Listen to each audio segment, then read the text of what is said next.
Oh, welcome. Are we glad we've got a chance to stitch today? Every day that we can stitch is a blessing for sure.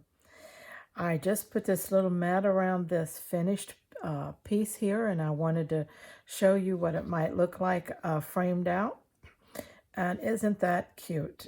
We didn't know what we were going to start with in this. It was kind of a mystery thing for all of you who began the project with me and the first time. And so I thought I hope you had a little fun with that. I know I did. This cute little flower stand. We have the little table with the different flower arrangements for sale.